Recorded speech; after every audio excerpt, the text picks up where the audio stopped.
Chapter 33. They were all gone. The evil cliché of populars was no more. I must destroy her myself, Myrna raged. Is must pay. Mr. Blemos or Anatomy Atkins? Malik was asking. Connor said. The English teacher versus the health ed teacher. What's your vote, Jamie? Malik turned to me. What? Sorry? I was really beat from all the excitement last night. My mom had talked to Jennifer for a long time. I was glad.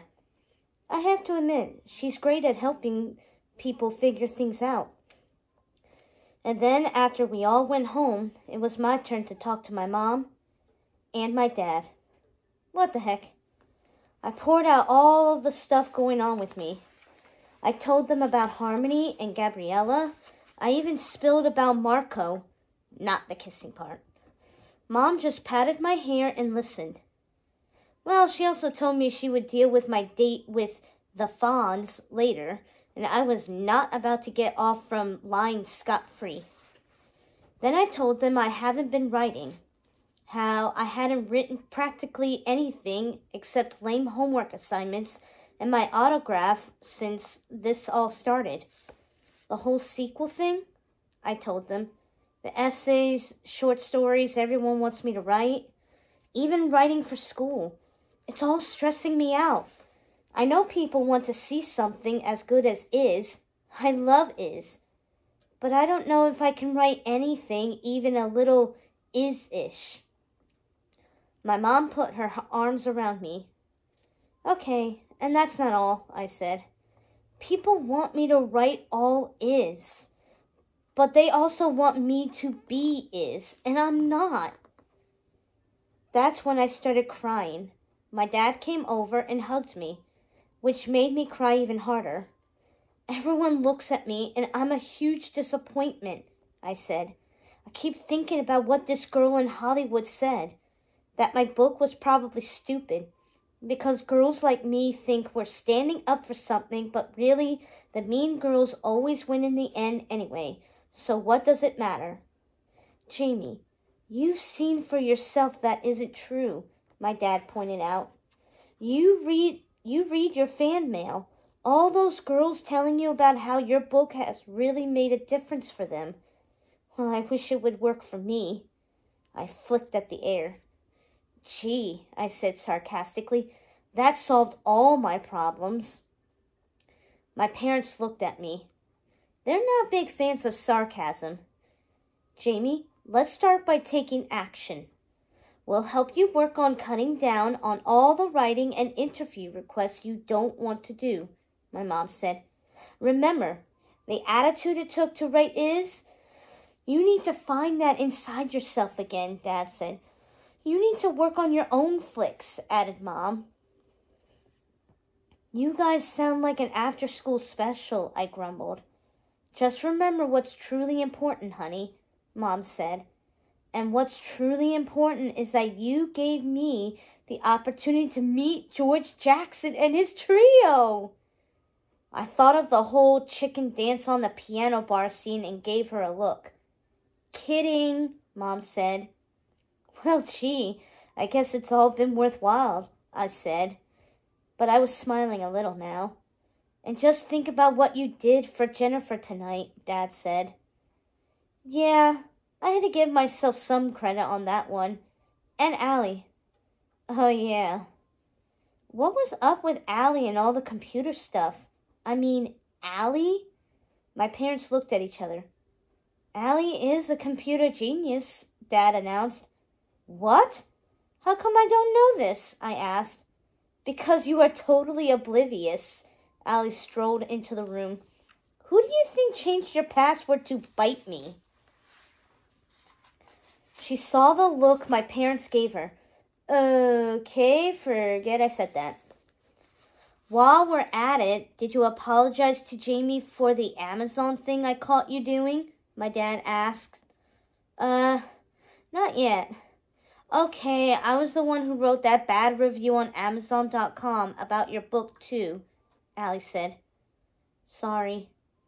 Ah, I can't believe you. I jumped up. I am going to kill you.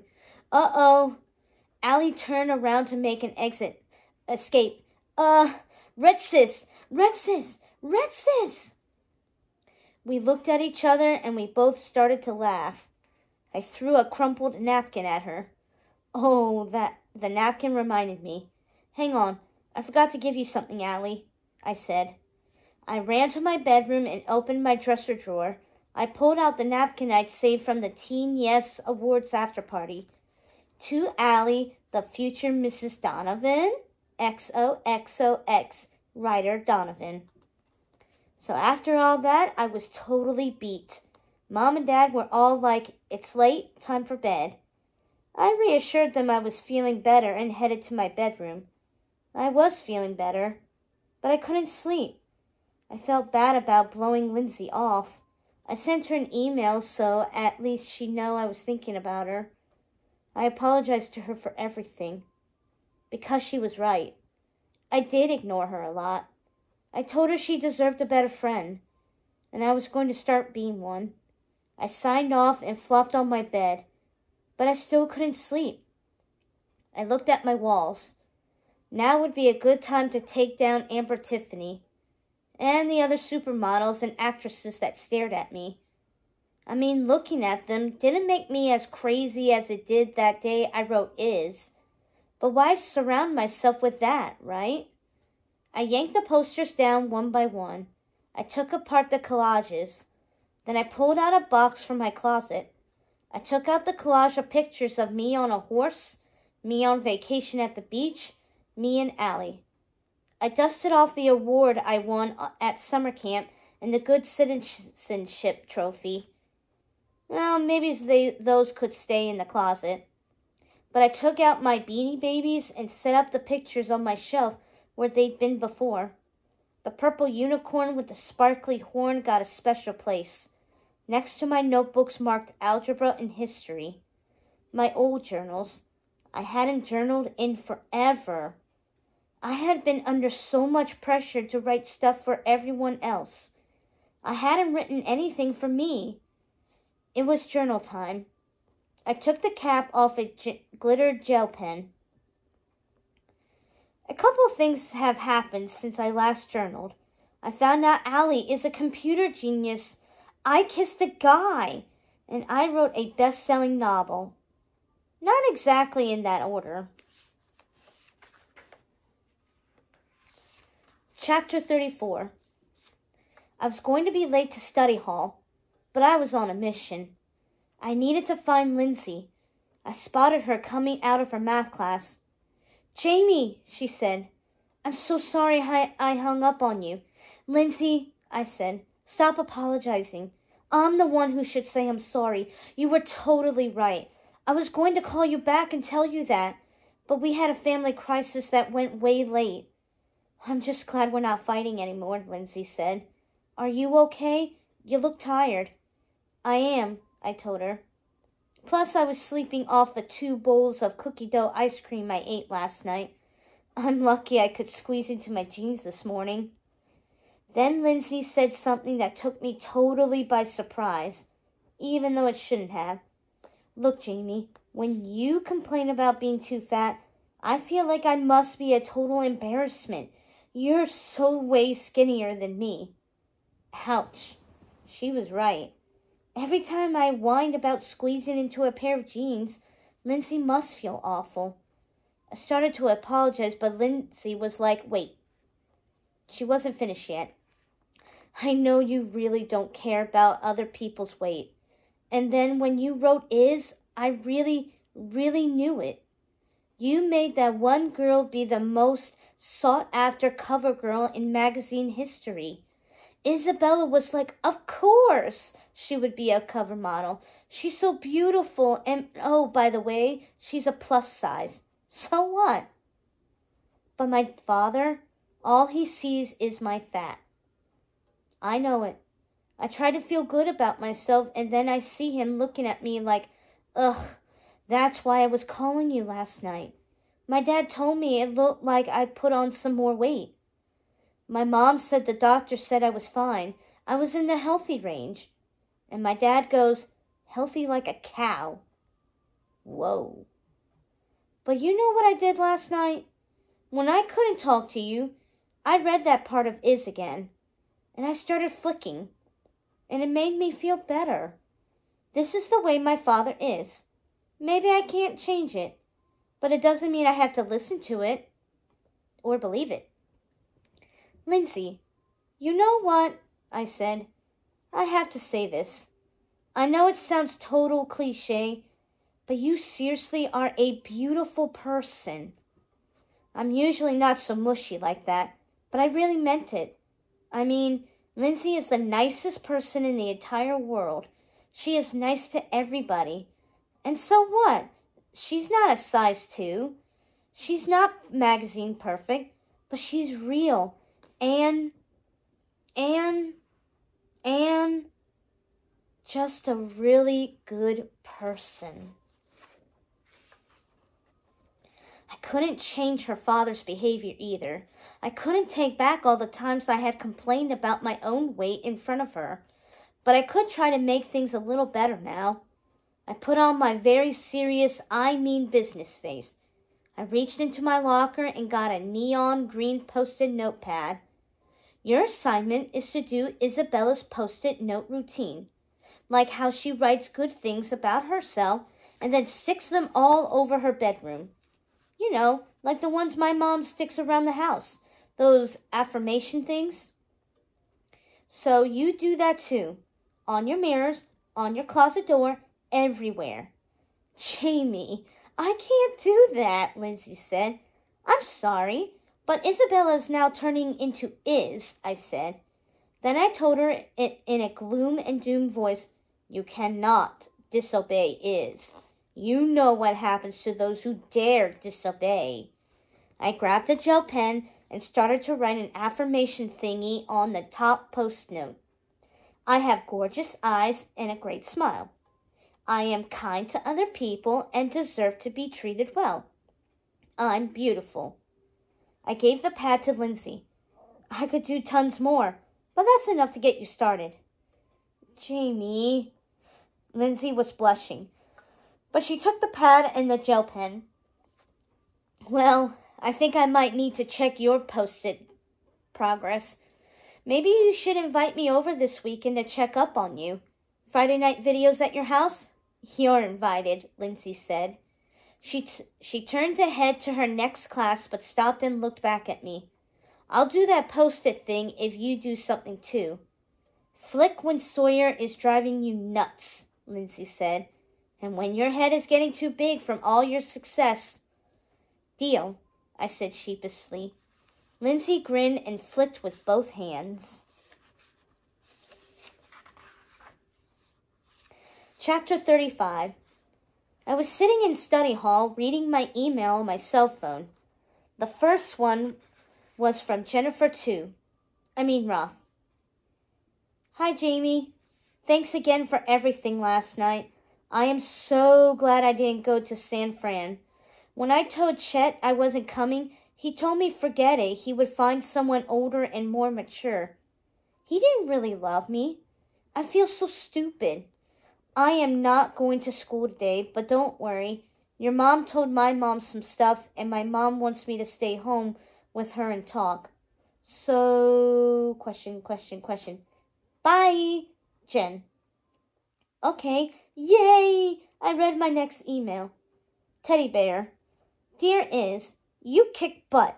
In my school, everybody was doing these slam books, where you put everyone's name on a notebook page and then write mean things about them like Chloe is a skank and stuff. But it was my turn, and I thought about Is, and I started writing nice stuff on everyone's pages. The truth, like Is would tell it. Chloe's not a skank. She's pretty and nice. So why wouldn't the guys like her? The girl who started the slam book was really pissed, but I don't think anyone else was, 'cause then other people started writing nice stuff too. I just wanted to tell you that, Paige. Wow, what a serious Is day. First Jennifer, then Lindsay, then these emails. Then I thought about all those other emails from girls, all those girls who had done those is kind of things. I should forward those to Lindsay to make her feel better. I should forward them to Jennifer. I wish I could get those out to a lot of girls so they could read them. And that's when I thought of it. What if I could make a place for girls to share their is stories, so everybody could get ideas about how to help themselves? Like a website. My publisher had suggested one. They wanted me to come up with ideas. It was my never-ending to-do list. Allie, secret computer genius Allie, would probably good for ideas. And I know Harmony, newspaper reporter, would help me write up stuff for it. And even Gabriella. Okay, the whole spelling bee thing, maybe she'd wanted to help edit it? I'd have to ask my parents. Dad would be into it. I mean, that would look good on Allie's college applications and all that. And I'd tell my mom I wasn't going to give advice. Like she said, I'm not able to solve people's problems, but maybe just a little bit. I could let them tell how they're doing it. Cheer them on, like, go, Is Girls, go! A website. Earth to Jamie, someone was saying. Oh, Malik was talking to me. So what's your answer? Blemos or Atkins? Malik asked me impatiently. Oh, easy. Atkins is a better teacher, I said. Nah, Malik said. Who would take who in a fight, Blemos or Atkins? I was giving my answer some serious consideration when I thought I saw Harmony's face in the window of the classroom door. I was really missing her. I wished her month in the city was over and she could come home. Well, this home. Isn't that Harmony at Pickney? Connor asked. It was Harmony. She was waving at me to come out in the hall. Excuse me. I went up to the teacher's desk and talked to his face hiding behind the newspaper. May I have the bathroom pass? Scrambled. Eggleston looked at me. I have to go, I whispered, giving him the urgent look. He gave me the wooden pass, and I went out to the hallway. What are you doing here? I shrieked.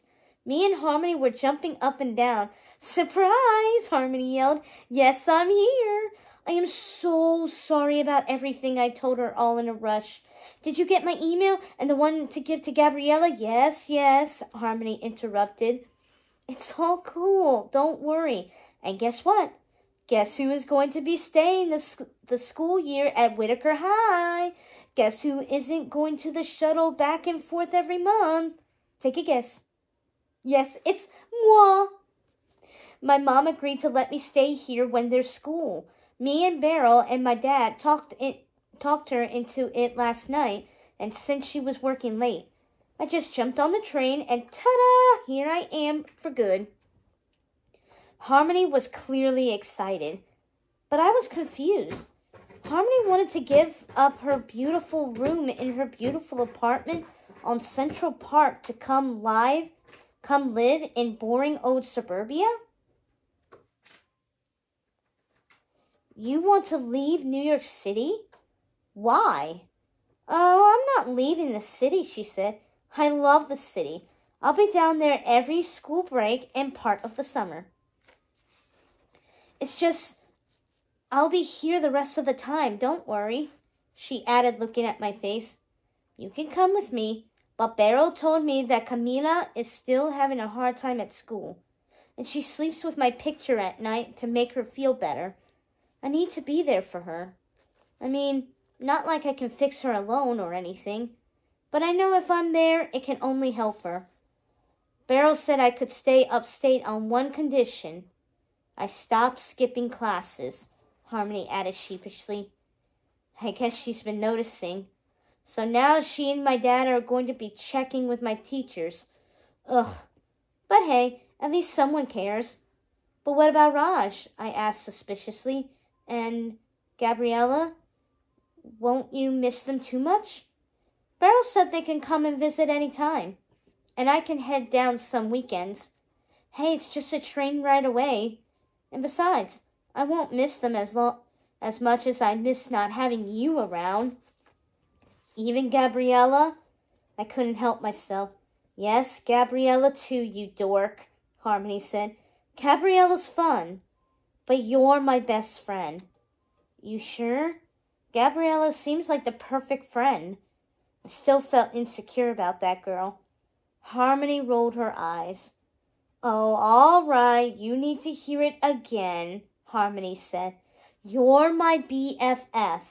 You're smart, funny, genuine, creative. And no matter what you think, you wrote is because you had it inside you. You might not always see it, but it's there. Harmony, you're seriously the best, I told her. I was so happy I couldn't stop smiling. Oops, until Scrambled Exington opened the door. Miss Bartlett? Did you lose your way to the ladies' room? He asked me. No. I was, just coming back and I bumped into... I gave Harmony a look and made a move for the classroom door. Miss Pickney, Eggleston looked at her.